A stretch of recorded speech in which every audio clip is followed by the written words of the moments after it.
Donc de retour pour le tuto du bracelet canette. Donc tout simplement on va faire un tissage. Donc j'ai déjà commencé mon bracelet. Donc pour le tissage c'est tout simple, il suffit de rentrer votre première canette, de faire passer votre ruban dans les deux trous de votre première canette. Ensuite, donc on va considérer que celle-ci c'est ma première. Ensuite on va venir y intégrer une capsule juste en dessous et on va faire passer le ruban dans chaque trou.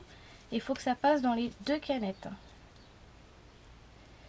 Là je pense que je me suis trompée, non? Voilà, là ça va passer dans celle d'en dessous.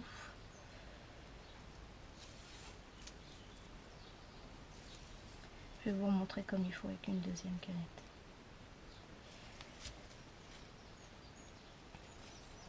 Voilà.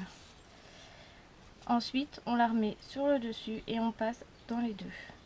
Tout le temps, la canette qui se trouve seule doit être accompagnée d'une deuxième capsule.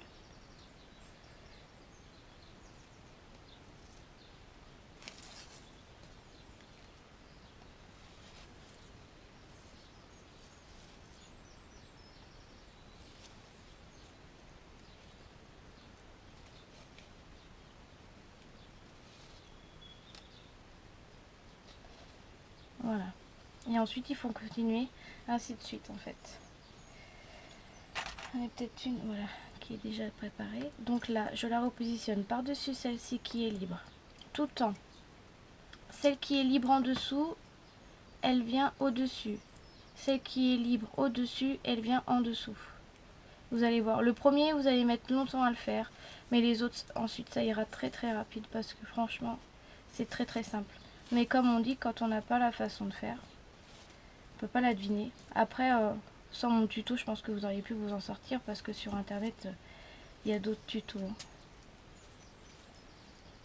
Et voilà.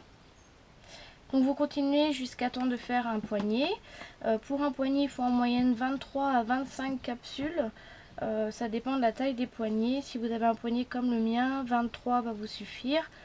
Et si vous souhaitez réaliser un collier pour faire la parure, il faut en moyenne 70 à 80 capsules pour faire un collier de taille ras de cou.